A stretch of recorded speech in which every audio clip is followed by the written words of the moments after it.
Malaman na ang video natin ay high quality. Una dyan guys, dapat naka high resolution, high definition. Yan dapat ang una sa unang-una. Maganda yung kuha, malinaw, maliwanag.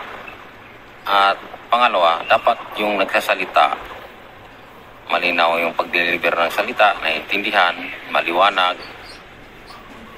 At lalo pat tutorial ang sinasabi ng isang salita sa video.